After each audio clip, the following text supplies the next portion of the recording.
I'm now joined by one of our judges, Will Prendergast, partner and co-founder of Frontline. Will, how are you? Great, thanks. Tell me a little bit about what an investor assesses when they are looking at pitches.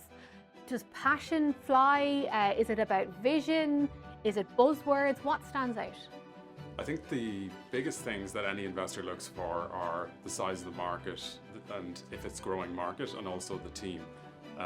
And there's different parts that people look for within the team, specifically ourselves. In Frontline Ventures, we're looking for whether the team are, as we call them, learn-it-alls. It's not an IQ test, but how quickly are these people learning about the market that they're in? That's something that we spend a lot of time. So we ask a lot of questions about what have they learned in the recent past, and that will tell you a lot about how they operate. And I think it's important for entrepreneurs to have a diverse team around them in terms of opinions, and someone who's not afraid to say no, because we've seen so many examples of the ego getting in the way of the vision. Yeah, and it's funny, high-performing teams, it's been proven that challenge is really important to high-performing teams, and often that's the kind of missing ingredient. So we also very much look for that.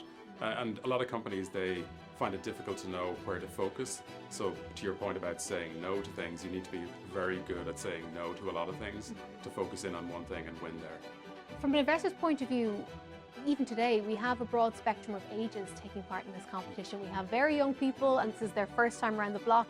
We have more experienced people who have come from companies like Dell and others. Does that matter when you're assessing the idea, or are you assessing everything on the same sort of level of foundation of, is this business viable?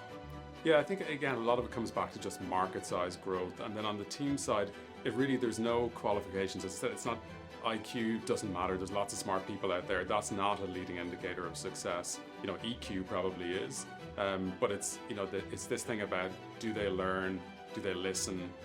So those are skills that you can have at any age. And we've backed founders probably from 17 to probably 50 years old across the different companies.